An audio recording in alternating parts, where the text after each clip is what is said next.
Bu. Assalamualaikum warahmatullahi wabarakatuh. Waalaikumsalam warahmatullahi wabarakatuh. Ya, salam buat Pak Guru Gembul selaku narasumber pada malam hari ini. Perkenalkan Bu, dan Bapak dan seluruh Bapak Ibu Guru yang luar biasa. Saya atas nama Zainuddin.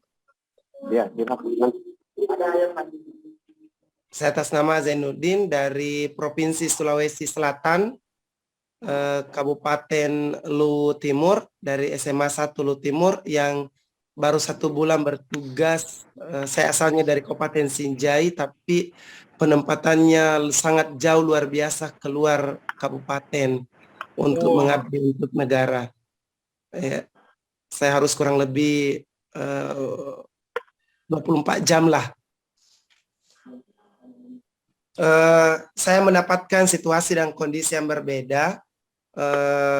Banyak hal yang berubah drastis ketika pindah tugas, dan terkait dengan apa yang disampaikan tadi oleh Pak narasumber, hal yang pertama saya sangat sepakat, dan waktu kami ikut kemarin di pelatihan di kegiatan PPG, kami juga selalu pertanyakan kenapa guru itu masih sangat diberatkan terkait dengan administrasi itu. Ini mungkin Pak boleh kita turun ke lapangan, itu sangat jauh apa yang menjadi realita dengan apa yang disampaikan, itu sangat jauh berbeda seperti itu. Yang kedua, karena ini adalah kompetensi yang kita lihat, tapi pada dasarnya kopnya yang berganti, tapi isinya tetap sama pelaksanaannya. Masih ada kita diminta untuk membuat modul ajar dan berbagai jenis yang mungkin tadi betul yang disampaikan oleh para teman, adanya keseragaman, adanya berbagai macam kompetensi dalam kelas oleh siswa kita sendiri, yang tentunya itu kita tidak bisa mengukur secara seragam kompetensi mereka seperti itu, dan bagaimana kita melakukannya seperti itu. Yang kedua, di kurikulum Merdeka ini ada P5, tapi seolah-olah P5 ini menjadi beban bagi guru. Seolah P5 ini tidak menjadi pemahaman bagi guru, bagi siswa, dan bagi orang tua itu sendiri oleh siswa, yang menjadikan bahwa yang penting terlaksana Mi. Itu intinya. Kalau orang Bugis mengatakan yang penting terlaksana Mi. Seperti itu. Yang kedua, yang selanjutnya, yang kita ini merasa sangat sibuk Pak, terus terang.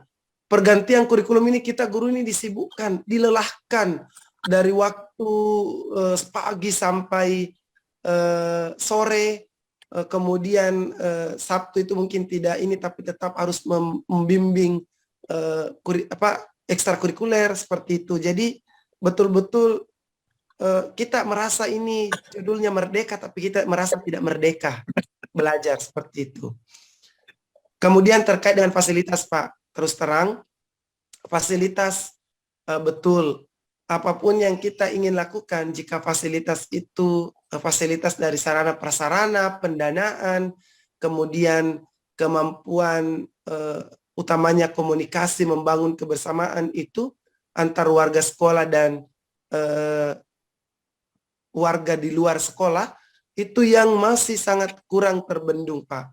Terus terang, ini menjadi artinya hanya sebuah omongan besar yang saya pernah mengatakan bahwa mari kita mencoba jalan-jalan ke sekolah-sekolah, melihat apa yang terjadi realita di sekolah, bahwa bukan kurikulumnya yang harus kita permantap, tapi siapa yang akan menjalankan kurikulum itu yang seharusnya utama dilakukan. Siapa yang menjalankan dan siapa yang akan menerima kurikulum itu.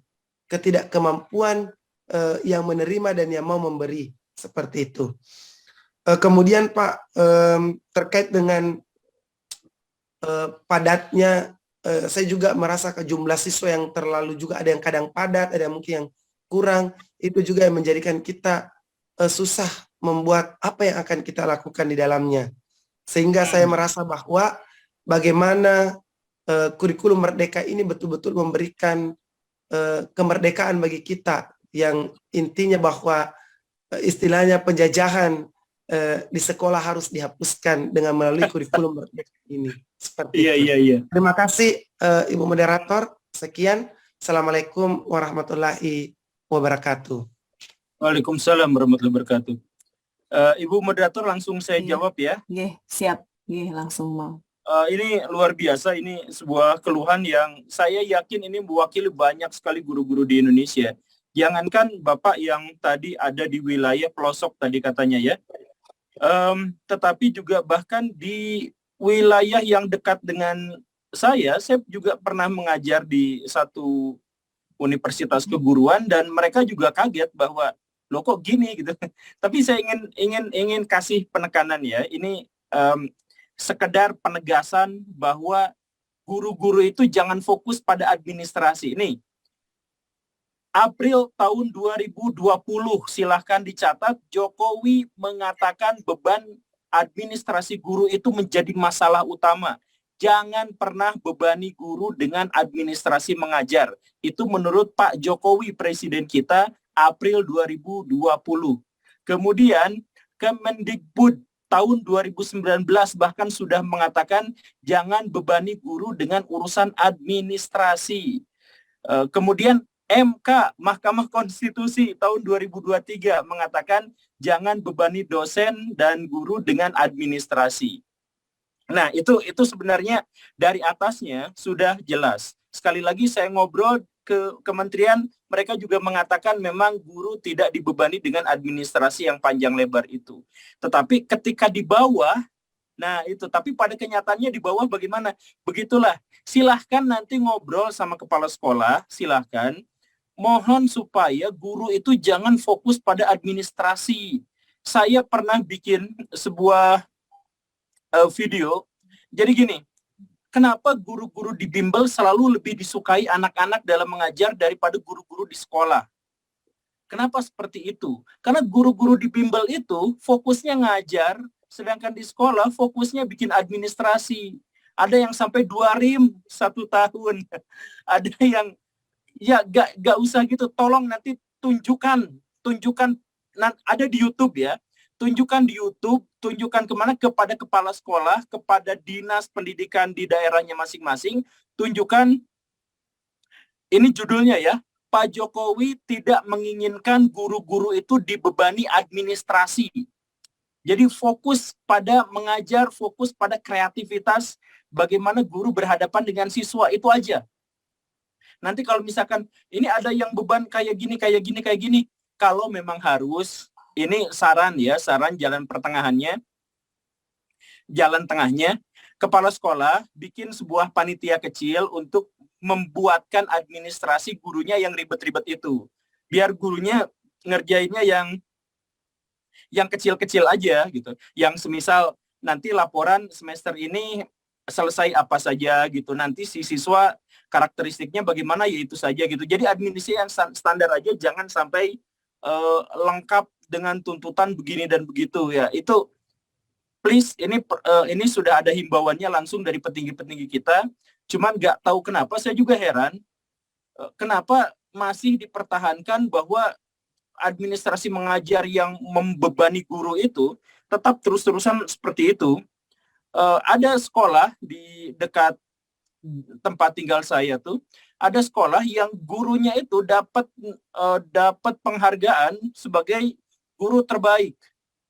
Ternyata guru itu gak pernah masuk sekolah, gak pernah ngajar. Tapi kenapa jadi guru terbaik? Karena dia fokus ngerjain administrasi sendirian. Saking fokusnya, kalau ngerjain administrasi dia gak bisa masuk kelas. Tapi gara-gara administrasinya lengkap, dia dianggap jadi guru terbaik di situ. Gitu. Padahal kata siswanya ini guru nggak pernah ngajar.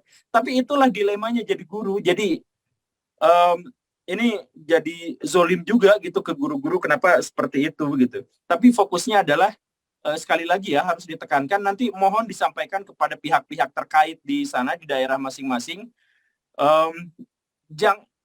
Jangan bebani guru dengan administrasi. Fokusnya guru itu pada pengembangan mengajar. Jadi misalkan gini, nanti kepada Pak Kepala Sekolah, Kalau nanti ada in-house training, kalau misalkan ada PPG, ada yang semacam itu, ada pelatihan-pelatihan, fokus pelatihannya itu adalah gimana caranya beretorika di depan siswa agar siswa itu senang.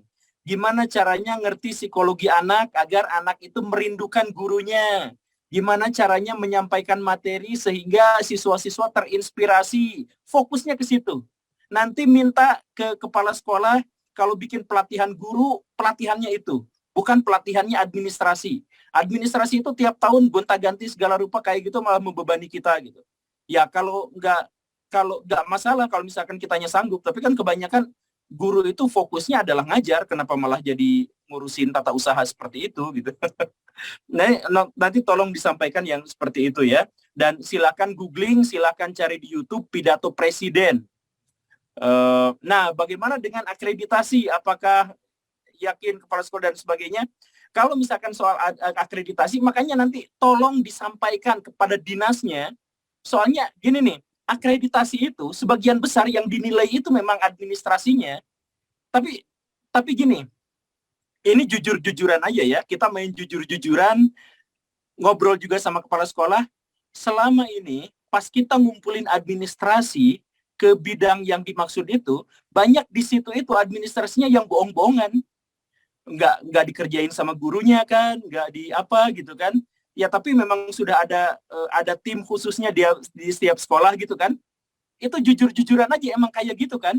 Nah, daripada kita main kucing-kucingan seperti itu, mendingan ngobrol sama dinasnya, Pak, nanti akreditasi saya akan yang seperti ini, tapi fokus, izinkan kami untuk fokus pada kurikulum merdeka. Izinkan kami. Kalau misalkan guru-guru masih susah juga kayak gitu, ya sekarang ada media sosial lah tempat kita curhat. Semoga curhatan kita nanti didengar sama Pak Menteri. Jadi misalkan ini guru capek bikin administrasi sampai 2 rim kayak gini. Coba misalkan itu curhatkan di media sosial, bikin gerakan semua guru. Jadi gini nih, atas kita, menteri, presiden, kepala dinas, ya segala rupa itu sudah mau mengurangi administrasi mengajar. Tapi kita di bawahnya masih seperti itu. Jadi guru-guru yang bergerak, coba bikin platform di media sosial bahwa kami misalkan pengen fokus ngajar, pengen fokus pada memberi inspirasi pada siswa, pengen fokus pada penguatan materi-materi agar kita pinter, agar kita bisa ngajar dengan baik gitu. Fokusnya ke situ. Nanti pada bagian administrasi yang sebagainya, ya kan selama ini juga ada manipulasi sedikit-sedikit. Nah, mendingan manipulasi itu jadi beneran aja gitu. Pak, ini memang seperti ini kenyataannya karena guru kami fokus pada pendidikan gitu. Ya, itu memang ya kan pada ngedownload kan administrasi ngajar yang dikumpulin buat akreditasi itu ngedownload kan. Ya, ngaku aja ngaku. Ya, begitulah kurang lebih soal administrasi mengajar itu. Terus kalau misalkan soal sekolah yang sangat jauh, sekali lagi ya, jangan dibebani. Pokoknya mah, apa yang ada di sekolah, apa yang ada di lingkungan sekolah, jadikan itu sebagai media pembelajaran, jadikan itu sebagai basis kompetensi di sana. Kalau mau basis kompetensinya bertani, bertanilah di sana. Kalau basis kompetensinya di sana mau beternak, ya beternaklah di sana gitu. Jadi biar nanti siswa-siswa yang ada di desa itu nggak harus nyari kerja ngerantau ke kota gitu untuk mencari nafkah, enggak, yang mengembangkan desanya, karena di sekolah dia sudah diajarkan bagaimana cara mengembangkan desanya sesuai dengan potensi-potensi yang masing-masing berbeda di setiap daerah. Terima kasih. Ya, terima